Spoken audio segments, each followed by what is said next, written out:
الحمد لأهله والصلاة على أهلها أما بعد.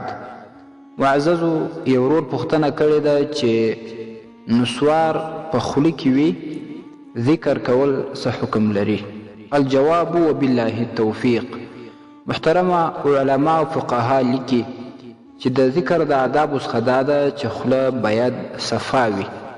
نو چې نسوار د چا په خوله کې وي او یا سګریټ کوي نو دغه خوله بدبویه وي، نو په دې وخت کې د ذکر څخه پرهیز کول شکار دی، باید پرهیز وسی. او یا دا چې کله نسوار تو کول سي، سګریټ ختم سي، نو بیا دې خوله پریولي، ذکر د شروع کی. علامه محمد ابن عبدالله نقشبندي رحمت الله تعالی علیه لیکلي دي په آداب الذکر کې چې دویم ادب دا دی: الثاني الغسل للذکر او الوضوء. غسل پریولل دي د خولې د پاره د ذکر او یا اودس کول دي.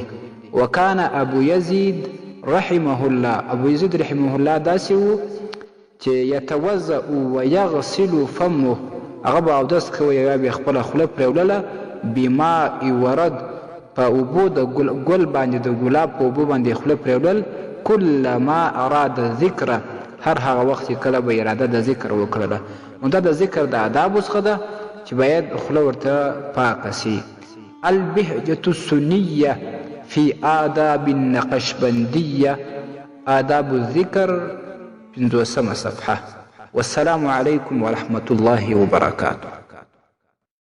ستاسې د اسلامي پوښتنو جوابونکی مفتي حکیم الله صابر الحنفي صاحب.